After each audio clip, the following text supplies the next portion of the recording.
नमस्कार। आज face to face में हमारे साथ उत्तराखंड की एक विशेष हस्ती हैं जो खेल और राजनीति दोनों ही क्षेत्रों में अपनी एक अलग पहचान रखते हैं। उत्तराखंड की मसूरी विधानसभा से 2 बार विधायक रहे और वर्तमान में क्रिकेट एसोसिएशन ऑफ उत्तराखंड के अध्यक्ष के तौर पे काम देख रहे हैं। जी हाँ, मैं बात कर रहा हूँ जोत सिंह गुनसोला जी का, जो आज हमारे साथ फेस टू फेस में हमारे मेहमान के तौर पे उपस्थित है, जिनसे राजनीति और खेल दोनों के विषय में बात करेंगे और जानने की कोशिश करेंगे। क्योंकि 2022 में विधानसभा चुनाव का भी महाभारत शुरू होगा, एक महायुद्ध होना है जिसमें सत्ता का एक बड़ा संघर्ष होगा। उसमें गुनसोला जी किस तरह से अपना रोल निभाते हुए नजर आएंगे। इसके साथ ही दूसरा रण है खेल का, उसमें भी गुनसोला जी के ऊपर एक बड़ी जिम्मेदारी है, क्योंकि cricket association of Uttarakhand BCCI से मान्यता प्राप्त पहली संस्था है और इसको जब बीसीसीआई ने मान्यता दी तो उत्तराखंड के लोगों की जो अपेक्षाएं हैं वो बिल्कुल आसमान पे पहुंच गई। उन अपेक्षाओं को किस तरह से पूरा करेंगे, क्या रोड मैप है गुनसोला जी के पास, इसके बारे में भी विस्तार से चर्चा करेंगे। आपको सीधे ले चलते हैं गुनसोला जी के पास और उनसे जानने की कोशिश करते हैं कि क्रिकेट और राजनीति दोनों में किस तरह से वो संतुलन बनाते हैं। गुनसोला जी, आपका बहुत बहुत स्वागत है हमारे विशेष प्रोग्राम फेस टू फेस में। आप एक बृहद अनुभव वाले पार्लियामेंटेरियन हैं, राजनीतिक व्यक्तित्व हैं, समाज सेवा के क्षेत्र में लगातार कई दशकों से आप काम कर रहे हैं। 2 बार आप मसूरी नगर पालिका के अध्यक्ष भी रहे, 2 बार उत्तराखंड से विधायक भी रहे, एक लंबा राजनीतिक जीवन भी है और अब आप एक एसोसिएशन के अध्यक्ष हैं। हालांकि देश में खेल और राजनीति अब आपस में काफी घुल मिल गए हैं। खेलों में कहिए राजनीति का ज्यादा जो है चलन बढ़ गया है या उसका दखल बढ़ गया है, और राजनीति में तो खेल पहले से ही था, क्योंकि राजनीति एक अलग तरह की ही खेल देश में हुआ करती है। हमारे यहाँ जो संसदीय लोकतंत्र है, तो पहले आते हैं आपके राजनीतिक जो अनुभव है आपका बहुत लंबा है, उसी पर आते हैं। आप 2 बार विधायक रहे मसूरी से, उसके बाद आप चुनाव में नहीं जीत सके, लेकिन उसके बाद लगातार आप सक्रिय रहे। तो अब अगला 2022 का जो चुनाव है, चुनावी साल शुरू हो गया है। सरकार और जो सत्ताधारी पार्टी है बहुत तेजी से अपनी रणनीतियों को अंजाम दे रही है। आपकी पार्टी में भी अब काफी सक्रियता देखी जा रही है। नए नेता प्रतिपक्ष के तौर पे प्रीतम सिंह की ताजपोशी हुई है, गणेश गोदियाल जी को प्रदेश अध्यक्ष की कमान दी गई है और जो पूर्व मुख्यमंत्री हरीश रावत, उनको उत्तराखंड चुनाव अभियान समिति का अध्यक्ष बनाया गया है। तो 2022 का जो महाभारत होगा उसमें जोत सिंह गुनसोला जी कहां खड़े दिखाई देते हैं? 2022 का महासमर इस उत्तराखंड के जनमानस के लिए बहुत महत्वपूर्ण है, क्योंकि उत्तराखंड के लोगों ने इस राज्य को प्राप्त करने में राज्य के आंदोलनकारियों ने की बड़ी भूमिका निभाई। सबसे पहले मैं तो उन शहादतों को जिन्होंने इस राज्य के लिए अपनी बलिदान दिया उनको नमन करता हूं, और साथ ही उन्हीं के सपनों का ये उत्तराखंड कैसे बन पाए, कैसे आगे बढ़ पाए, कैसे विकास की धुरी पर पहुंच पाए, इसके लिए सरकारें तो आ रही हैं, जा रही हैं।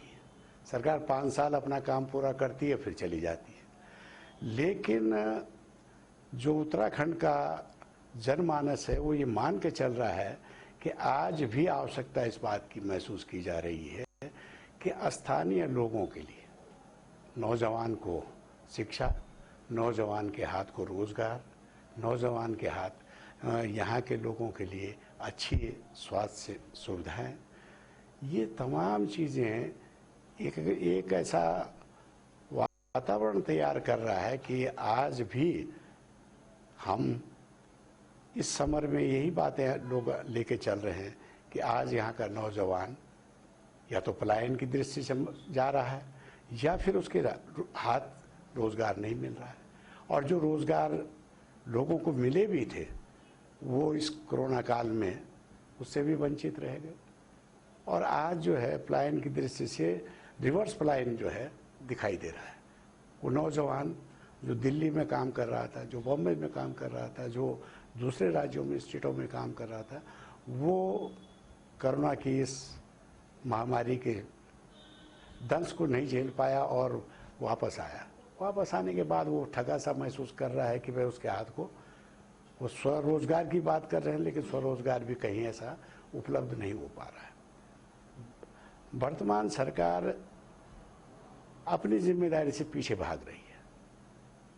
ये नैतिक जिम्मेदारी है, क्योंकि आज भी हम सब लोग जो है वेलफेयर स्टेट की बात करते हैं और इन सरकारों का गठन भी वेलफेयर स्टेट के तहत ही किया गया है। जब ये अपने सेवा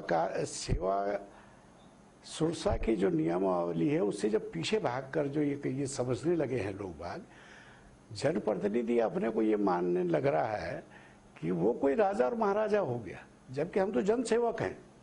हमारी भूमिका जनसेवक से ऊपर नहीं है। तो हम पहले तो अपने को दुरुस्त कर लें कि हम कोई राजा महाराजा नहीं है, नवाब नहीं है, हम भाई जनसेवक हैं और जनता के ही हित की बात को लेके आगे बातें करते हैं। उनकी परेशानियों से अपने को जो है दो चार करके उस बात को आगे बढ़ाते हैं। कभी कभी जो है उन बातों का निदान निकलता है, कभी कभी निदान नहीं निकल पाता।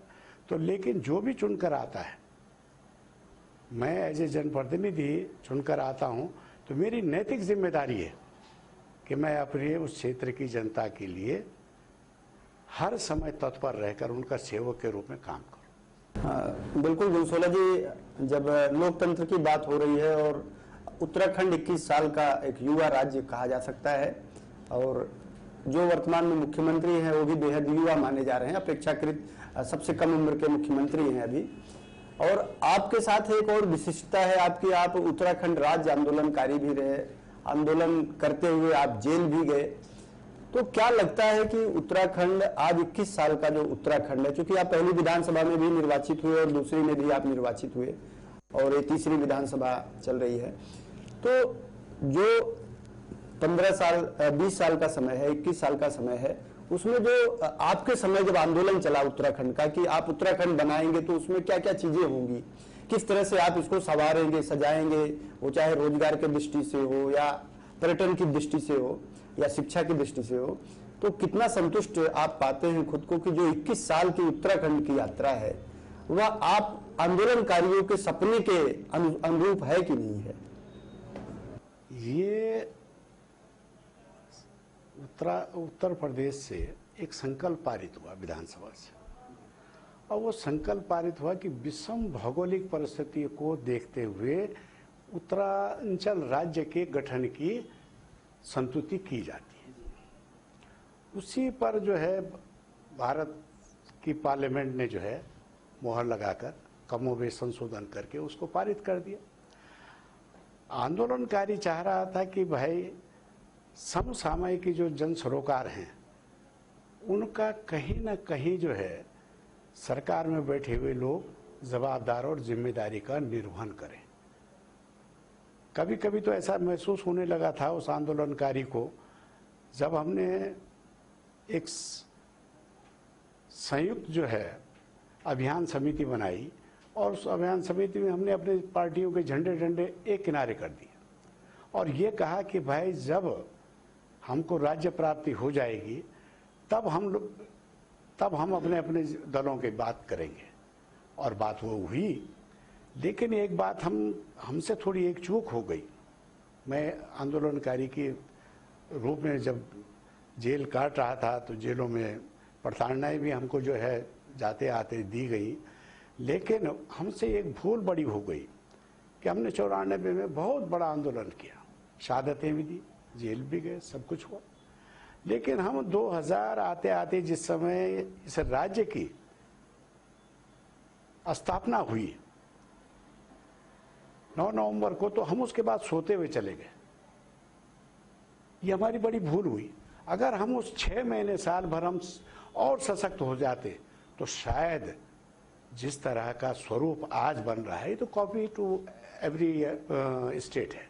सेंट्रल गवर्नमेंट की जो है वही सब मुद्दे हैं, स्टेटें वही उसको कॉपी करके जो है आगे बढ़ा रही है। यहाँ के अनुरूप न तो यहाँ का नौजवान को हम यहाँ पर रोजगार की व्यवस्था कर पाए। जब हमने इंडस्ट्री की बात करी तो इंडस्ट्री में 70% स्थानीय लोगों को रोजगार की बात की, लेकिन वो व्यवहारिक नहीं हो पाई। इंडस्ट्री यहाँ आई नरेंद्र तिवारी साहब को हम सलाम करते हैं, उन्होंने इंडस्ट्रियाँ बुलाई, लेकिन इंडस्ट्रियाँ भी कुछ हद तक टैक्स हॉलीडेज का एंजॉय किया उन्होंने और वो चलती है। तो आज असल में यहाँ का नौजवान फिर पढ़ लिख कर जो है ठगा है। हमने तकरीबन जो है तिवारी सरकार में कई डिग्री कॉलेज खोले, कई पीजी कॉलेज खोले, कई आईआईटी खोले, कई इंस्टीट्यूशंस खोले, इंजीनियरिंग कॉलेज आए, मेडिकल कॉलेज आए, पेट्रोलियम इंडस्ट्री आई, लेकिन जब उसका स्वरूप आउटकम देखते हैं तो स्थानीय लोगों को बहुत कम उसका लाभ मिल पाया। तो आज आवश्यकता ये है कि क्यों आंदोलन की जरूरत पड़ी। इसलिए आंदोलन की जरूरत पड़ी कि सुदूर आखिरी छोर पर जो बैठा हुआ आदमी है, पहाड़ हो चाहे मैदान हो, आखिरी छोर पर जो बैठा हुआ आदमी है, उसकी सामाजिक न्याय और सुरक्षा की बात कौन करेगा, उसको रोजी और रोटी की बात कौन करेगा, उसके रोजगार की बात कौन करेगा। वो यही तो आंदोलनकारी चाह रहे थे। आंदोलनकारी कोई ताजमहल बनाने की बात तो नहीं कर रहे थे। आंदोलनकारी तो ये चाह रहे थे कि भाई हमारा एक राज्य हो, हमारे राज्य की जो परिकल्पना है, जो नियोजन है, वो स्थानीय आधार पर बनाया जाए। मतलब यहाँ मैं आपको बताऊं कि उस समय बड़ी तकलीफ होती है जिस समय ये आप हिमालय की संरचना को जब देखते हैं तो हमारा मुकुट है। तो उस संरचना की जब मैं मेरे जैसा आदमी कल्पना करता है तो कल्पना में देखिए पूरे यूरोप एशियन पैसिफिक को दोनों तरफ जो है वो पानी देता है, वाटर हब है? लेकिन इस उत्तराखंड के अंदर एक भी इंच वो हमारी उस जमीन को कहीं सिंचित नहीं होने देता। हरिद्वार पर जो है जाकर कंट्रोल रूम बनता है और वो फिर गंगा नहर निकलती है और दूसरी नहरें निकलकर जो है पूरे देश को सब्जबाग करती है। लेकिन यहाँ का आदमी दूर से उस पानी के लिए आज भी तरसा है कि उसका नियोजन नहीं बन पाया। अगर उसका नियोजन इसके अनुरूप बनता तो शायद जो प्लाइन की जो दंश है वो न होता। लोग अपने छोटे छोटे खेत खलिहानों में कुछ न कुछ करते, चाहे वो हॉर्टिकल्चर करते, चाहे सेरिकल्चर करते, चाहे फ्लोरिकल्चर करते, अपने आमद की एक बात आर्थिकी की बात करते। सर, चुनौती आपके सामने बड़ी इसलिए होगी क्योंकि इस बार आपको किसी विधायक से नहीं लड़ना होगा, एक राज्य के कैबिनेट मंत्री से लड़ना होगा जो 2 बार से वहां से विधायक हैं, श्री गणेश जोशी। तो क्या लगता है कितनी चुनौती वो पेश करेंगे आपको अगर आप उनके सामने लड़ते हैं तो? मुझे तो ये लगता है कि जोशी साहब विधायक के रूप में थोड़ा थोड़ा कुछ काम करने की कोशिश कर रहे थे, क्योंकि हर हफ्ता वो मसूरी जाने का कार्यक्रम बना लेते थे। लेकिन भाई मंत्री बनने के बाद तो भाई हमारा थोड़ा सा मान सम्मान भी बढ़ा मसूरी विधानसभा के लोगों का। लेकिन अब उनके साथ ये दिक्कत होगी कि अब फ्रीक्वेंटली वो कहीं नहीं जा सकते। मंत्री हैं तो मंत्री का प्रोटोकॉल है और उनको जाना पड़ेगा। और अब तो जिम्मेदारी है। अगर कोरोना के अंदर ये कहा जाए कि भाई कोरोना के लिए हॉस्पिटल बनाए गए हैं और उसका जिम्मेदारी भी इनको दी गई है, तो अब देखने को लग रहा है कि मैं भगवंतपुर में गया, न्याय पंचायत है भगवंतपुर, वहीं पर एक स्वास्थ्य केंद्र है छोटा सा। अब एक कमरे के अंदर आपने ये घोषणा कर दी कि हमने भगवंतपुर में जो है 6 बेड का कोरोना का अस्पताल बना दिया। अरे भाई कोरोना का अस्पताल आपने बना दिया, डिक्लेयर करा ना, ये तो बताओ कि उसमें बेड कौन से हैं। अरे भाई फोल्डिंग पलंग लगाने से जो आपने कोरोना का अस्पताल बन गया? या वहाँ कौन सा डॉक्टर देख रहा है, कौन नर्सेज हैं, कौन उसकी देखभाल के लिए है। लेकिन अब इसी तरह से अगर ये छल पर पंच अगर ऐसे ही चलते रहे, कह दिया कि कोरोना में हमने इतना जो है 6 बेड का एक बना दिया। अरे 6 बेड का बनाया का एक कमरे में तुमने ताला लगा रखा। अब ये बताया नहीं कि कितने लोग कोरोना के तहत उसके अंदर गए और उनकी सुविधाएं उसको मिली, क्या उसके बाद ऑक्सीजन का वो था, कंटेनर था, ये नहीं था, क्या चीज़ें थी। तो लेकिन अब ये इस तरह की बातें क्योंकि सरकार में है तो भाई सरकार की जिम्मेदारी है और जवाबदारी भी इनकी बनेगी। तो चुनौती कितनी बड़ी मानते हैं गणेश जोशी, कितनी बड़ी चुनौती मानते हैं आप उनको? मैं तो देखिए, मुझे तो इसलिए है क्योंकि मुझे उनका अब 10 साल का लेखा जोखा पूछना पड़ेगा कि 10 साल में एक सड़क में जहाँ पर छोड़ के गया था 10 साल पहले, तो वो सड़क थी LKD रोड, लंबी धार केमाड़ी देहरादून रोड, मसूरी को जोड़ती हुई। उस पर मैंने बहुत काम किया था। तो ये तो बता दे वो 10 साल में कौन सी इस सड़क पर कौन सी बस चला दी, कौन सी बस की सेवाएं उन ग्रामीणों को दे दी?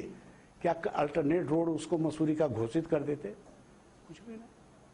यही स्थिति उस दूसरी सरोकार की है, सहस्त्रधारा केमाड़ी और सहस्त्रधारा और कालीघाट और सरना और सुवाखोली। जहां पर छोड़ा था जरूर 2 बैंड कटे, उसके बाद अभी तक गाड़ी घोड़ा और उसके ऊपर चल नहीं पा रहा। तो ये क्या 10 साल में आप जवाबदार नहीं है क्या? आप तो जिम्मेदार हैं। अगर हॉस्पिटल के अंदर डॉक्टर नहीं है तो आप जिम्मेदार हैं, इंजीनियर नहीं है तो आप जिम्मेदार हैं, मास्टर नहीं है तो आप जिम्मेदार हैं, क्यों? आप सरकार में हैं और आप अपनी इन तमाम चुनौतियों से भाग नहीं सकते। खाली मुखौटा हो सकता है मुझे तो थोड़ा ऐसा भी लग रहा है कि हो सकता है कि इन सवालों का जवाब देने के लिए वो खुद तैयार ना हो, लड़की को कहीं आगे न कर दे। ये भाई ये तो रणनीति का एक हिस्सा है ना। उनकी लड़की आती है तो भाई उनसे भी पूछ लो कि जब पिताजी कुछ नहीं कर पाए तो लड़की क्या करी? ये बात ये तो सबके सामने है। और ये तो ऐसा नहीं है ना, ये तो देखिए साहब, ऐसा कोई चीज नहीं है कि आई वॉश नहीं कर सकते आप किसी का। मैंने अगर कुछ काम किए हैं मसूरी विधानसभा में तो वो सबके सामने है, और भाई अगर आपने नहीं किए तो वो भी सबके सामने। बिल्कुल, आपसे राजनीति पे बहुत सारी बातें हो गई, थोड़ा खेल से संबंधित बातें करेंगे। एक लंबे संघर्ष के बाद क्रिकेट एसोसिएशन ऑफ उत्तराखंड को बीसीसीआई की मान्यता मिली और काफी विवाद भी हुआ और एक बहुत सारे समाचार उसको लेकर के आए। उसके बाद आपको एक जिम्मेदारी मिली उसके अध्यक्ष की, और फिर जब आपने जिम्मेदारी स्वीकार की तो आपने घोषणा की कि आप क्रिकेट खिलाड़ियों के साथ अनुबंध करेंगे जैसा कि बीसीसीआई करती है। और उत्तराखंड देश का पहला ऐसा राज्य था जिसने यह घोषणा की, लेकिन उस घोषणा को हुए एक लंबा समय चला गया और आज तक उस तरह का कोई कॉन्टेक्ट नहीं हुआ। तो क्या कारण रहे ऐसा? क्रिकेट एसोसिएशन आपको भली भांति पता है कि भाई बड़ी जद्दोजहद के साथ इसका एफिलिएशन हुआ है, और एफिलिएशन होने के बाद हमारी पूरी तरह से कोशिश थी कि भाई हम किसी तरह से बिना संसाधनों के, बिना इंफ्रास्ट्रक्चर के, न मैदान है, स्टेडियम है, न अकेडमी अपनी है, ये सब न होने के बाद भी हम कोशिश कर रहे हैं कि कैसे कैसे यहाँ के खिलाड़ियों को अवसर दिया जाए, कैसे उसको तराशा जाए, क्या किया जाए। अब ये भी एक विडंबना रही कि कोरोना ने हमको ये अवसर दो अवसरों से वंचित कर दिया। अब आज की तारीख में हम लोगों का बीसीसीआई का पूरा कैलेंडर आ चुका है। कैलेंडर में जो है सीनियर में टीमें जो हैं अब उस दौर से गुजर रही हैं कि भाई इनका जो है चयन किया जाए, टीमें बनाई जाए। ऐसे ही 19 का है, ऐसे 23 का है, इन सब में किया जाए। हमको आज भी रणजी और ओपन के लिए आज भी हमको जो है गेस्ट प्लेयर लेने पड़ रहे हैं। उसकी वजह यह है कि अगर गेस्ट प्लेयर नहीं लेंगे तो उस टीम का मॉरल जो सपोर्ट है वो संभवतः थोड़ा गड़बड़ा जाता है। तो अभी हमारे बच्चे तैयार हो रहे हैं, खेलने के लिए तैयार हो रहे हैं, जीतने के लिए तैयार हो रहे हैं। पिछली मरतबा हम लोगों ने दिल्ली को ही बहुत छोटे से मार्जिन में जो है हम उस मैच को छोड़ गए, नहीं तो हम उस पर बहुत आगे होते। तो आज की तारीख में हमने ये किया है, जो पिछली दफ़े के हमारे ये खिलाड़ी हैं जिनको हमने चयन किया था, जो कुछ रणजी में खेले, कुछ 23 में खेले, उनको हमने इसमें एक अवार्ड भी दिया और अवार्ड के साथ साथ उनको जो है सहयोग राशि भी प्रदान की। गत वर्ष का था, क्योंकि गत वर्ष ये स्थिति ऐसी बन नहीं पाई। इस वर्ष हम इसको एनुअल फंक्शन को मनाने जा रहे हैं, और एनुअल फंक्शन के अंदर जो हमारी अभी इमीडिएट इस उत्तराखंड से कुछ धरोहरें गई पिछले 1 साल 2 साल में, जैसे अभी तत्काल में तो अभी स्नेह राणा है, वो इंडिया खेली, उसको सम्मानित करने का है ना। एकता बिष्ट है, पहले खेली इंडिया टीम में, उसको सम्मानित करने का है। मानसी जोशी है, उसको सम्मानित करने का है। एक वर्मा हैं, उनको सम्मानित करने का है। उनके कोचेस को सम्मानित करने का है। और जो हमारे अपने बच्चे हैं, जो 1 साल के इनके कार्यकाल जो खेल का इनका प्रदर्शन रहा है, उनमें से कुछ बच्चों को सम्मानित करने का है। तो एनुअल फंक्शन होगा, उसमें हम करेंगे।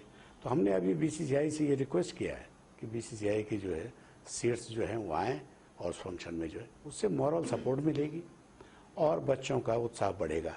और बच्चे जब ये देखेंगे कि इसने राणा ये इसने राणा है जिसने इंडिया के लिए 4 विकेट लिए, इसने रन बनाए, तो लगेगा उनको कि ये बच्चे कहाँ की है, ये मेरी यही मालसी की है। खेल संघों में जो राजनेता घुसे तो राजनीति का आरोप लगना स्वाभाविक है, लेकिन वो जो राजनीति खेल संघों में होती है उसकी वजह से जो प्रतिभाएं प्रभावित होती हैं, उसका भी एक कोई उचित जवाब ऐसे जिम्मेदार लोगों के द्वारा आता नहीं। अब एक आरोप आपके खेल संघ पर भी लगता है कि आपकी जो सिलेक्शन होता है वो आइडेंटिफाइड नहीं होता। जैसे अलग अलग जो स्टेट्स हैं वहाँ 30 से 40 लोगों को आइडेंटिफाइड होते हैं और उनको सिलेक्ट करते हैं। आपके यहाँ राजनीति के चलते आप 100 सिलेक्ट करते हैं और फिर उसमें से छांटते रहते हैं। तो इसको लेकर के बड़े सवाल आपने देखा होगा पिछले दिनों उठाए गए कि ये जो 100 लोगों को सिलेक्ट करते हैं वो प्रायः ऐसे पॉलिटिकल जो प्रेशर्स की वजह से करते हैं। तो इसमें कितनी सच्चाई है? नहीं, ऐसा पॉलिटिकल प्रेशर नहीं होता है, लेकिन ये ज़रूरी है कि आपको सिलेक्शन का जो दायरा है वो बड़ा ओपन रखना पड़ता है। सेलेक्टर हमारी नज़दीक नहीं होते हैं, सेलेक्टर बाहर से आते हैं। सेलेक्टर का एक डाइस अलग है, वो सिर्फ खेल को और खिलाड़ी को देखता है। 100 और 50 की जब बात आपने कही, 100 की गुंजाइश बहुत कम होती है, लेकिन उन बच्चों को ये अवसर प्रदान करने की कोशिश की जाती है कि अगर वो 100 में फिर दोबारा अगर खेलेंगे तो शायद हो सकता है कुछ बेटर परफॉर्मेंस कर सके, और बेटर परफॉर्मेंस करेगा तो वो अब के हमने इसमें जो है बहुत अच्छा एक प्रयास किया है कि पहले हम सिर्फ 6 बॉल फेंक के कौन सा बॉलर जो है अपने को आइडेंटिफाई कर लेगा, या 6 बॉल खेल के कौन सा बैट्समैन अपने को जो है बेस्ट बैट्समैन वो कर लेगा। तो हमने इनको कहा है कि भाई आप जो है इन बच्चों को ज़्यादा से ज़्यादा मौका दीजिए खेलने का, हमें कोई वो नहीं दी। 2 दिन की जगह 3 दिन ट्रायल कर लीजिए, 4 दिन कर लीजिए, जिससे कि कम से कम उस बच्चे के साथ न्याय हो। कभी कभी क्रिकेट तो ऐसी चीज़ है, मेरा आज दिन नहीं है, मैं बहुत अच्छा खिलाड़ी हूँ, मेरा बैट ही नहीं चल रहा, मैं क्या करूँ और क्या सेलेक्टर करेगा और क्या कुछ करे। तो उसमें कुछ पेरेंट्स ये कहते हैं कि भाई हमारा हर पेरेंट्स कहता है हमारा बच्चा इससे बढ़िया खिलाड़ी कोई नहीं है। भाई ठीक है, खिलाड़ी तो वो तो अपीयरेंस देख लेता है आदमी की, सेलेक्टर जो बैठे हुए हैं, वो तो खिलाड़ी कैसे मैदान में आ रहा है, बैट लेके कैसे चल रहा है, कैसे उसके। तो अब आपकी सरकार आएगी तो आपको पूरी उम्मीद है कि चीजें ठीक हो जाएंगी? करनी पड़ेगी चीजें ठीक, क्योंकि होती तो अपना आप नहीं है, लेकिन इस पर लगना पड़ेगा। मैं तो अभी भी रिक्वेस्ट किया हूं कि भाई इसमें आप रिकंसिडर करिए, सब कुछ MOU का जो खाका है वो आपके सामने है, आप कंसिडर करिए अगर करना चाहते हैं कि ये साल तो गया, अब अगले साल के लिए कम से कम वो हम उसको ठीक ठाक करके तो रखें, नहीं तो वो कोविड सेंटर बन के ही ख़त्म हो गया। और 258 करोड़ रुपया जो है जिस तरह से महाराणा प्रताप में आपने देखा, आइस स्केटिंग बना दिया 100 करोड़ का। आज जो है उस पर जो है वो बता रहे थे मुझे कि साहब इसमें जो है 1.5-2 फीट जो है, अगर आप कभी जाके देखें तो कबूतर की बीट पड़ी हुई है। बिल्कुल, मैंने राजीव शुक्ला जी का इंटरव्यू लिया था और ऑन कैमरा उन्होंने कहा था कि उत्तराखंड में जो खेल इंफ्रास्ट्रक्चर है वो सही दिशा में जा रहा है, और अगर ऐसा ही रहा तो आगे चल के IPL के लिए वो कोशिश करेंगे कि उत्तराखंड में भी कराएं। अब हमें पूरी उम्मीद है कि कोई भी सरकार आए और इन चीजों पे ध्यान दे। एक अंतिम सवाल है गुंसोला जी, चूंकि उत्तराखंड की बात हो रही है और ये विषम भौगोलिक परिस्थितियों वाला प्रदेश है, क्रिकेट के लिहाज से देखें तो जो प्रतिभाएं पहाड़ में हैं उनको पहाड़ में वो सुविधाएं देना तो अभी बहुत मुश्किल है, बहुत दूर की कौड़ी है। तो क्या आपका एसोसिएशन कुछ ऐसा भी प्लान कर रहा है कि उनको देहरादून में ला करके ट्रेंड करे और उनको उनका भविष्य बनाए, उनको आगे लेकर के जाए? हम BCCI को प्रपोज कर दिए हैं कि हम एक अपनी CAU की जो है क्रिकेट एकेडमी खोलेंगे, और उस क्रिकेट एकेडमी में जिन बच्चों को अवसर नहीं मिल पाते हैं, प्लेटफॉर्म नहीं मिल पाता है, या जो साधनों की कमी से वंचित रह जाते हैं खेलने से, उन बच्चों का सिलेक्शन ऊपर से लेके पूरे पहाड़ों से लेके करके यहाँ लाएं और उनको एक एकेडमी में अच्छी ट्रेनिंग दें, वो लेवल के कोचेस दें, हम उनको अच्छी टफ विकेट बना के दें। क्योंकि ऊपर अगर सीढ़ी नुमा खेत में जो है बच्चे प्रैक्टिस कर रहे हैं और यहाँ ट्रफ पे खेलना पड़ता है तो वो बच्चा चल नहीं पाता। जो लोग मैट पे खेलते हैं वो ट्रफ पे नहीं खेल पाते। तो ये कई चीज़ें हैं। तो इस दिशा में हम लोगों का प्रयास है कि हम बीसीसीआई से, क्योंकि हमने तो इतना तक कर दिया था कि राहुल द्रविड़ जो है जो नेशनल अकेडमी चला रहे हैं उसकी एक ब्रांच यहाँ खोल दें, लेकिन हमारे को वो न मिलने से, राजीव गांधी इंटरनेशनल स्टेडियम न मिलने से हम अभी रुके पड़े। तो ये हमारे लिए थोड़ा बाधा है, नहीं वरना हम काफ़ी कुछ आप लोगों के सामने कुछ अच्छा करके दिखाने की कोशिश करते हैं। चलिए, आपसे बहुत सारे सवाल हमने राजनीति पर भी किए, खेल से भी किए, और मेरी पूरी शुभकामना है कि आप दोनों क्षेत्रों में अपने अनुभव का लाभ इस प्रदेश को देते हुए दिखाई दे। आप हमारे शो में आए, अपना अनुभव शेयर किया, अपने योजनाएं हमें बताई और किस तरह से चल करके आप खेल इंफ्रास्ट्रक्चर को आगे बढ़ाएंगे, जो पहाड़ की प्रतिभाएं हैं उनको एक मंच प्रदान करेंगे। ये सारी चीज़ें जो योजनाएं हैं आपकी, आपने हमारे दर्शकों से शेयर की। आपका बहुत बहुत धन्यवाद। धन्यवाद। ये थे हमारे साथ उत्तराखंड के पूर्व विधायक और क्रिकेट एसोसिएशन ऑफ उत्तराखंड के अध्यक्ष जो सिंह बुनसोला, जिन्होंने विस्तार से बताया कि खेल जगत में आगे चल के उत्तराखंड में और किन किन चीज़ों की जरूरत पड़ेगी और खासकर पहाड़ में जो प्रतिभाएं हैं उनको किस तरह से मंच प्रदान करके उनको अवसर दे करके उनको आगे ले जाया जा सकता है। और इसके साथ इन्होंने 2022 के चुनाव में कांग्रेस की जो रणनीति होगी और स्वयं वो किस भूमिका में होगी, इसके बारे में भी विस्तार से बताया। अगले सप्ताह मिलेंगे ऐसे ही किसी अन्य शख्सियत के साथ। तब तक आप देखते रहिए फेस टू फेस।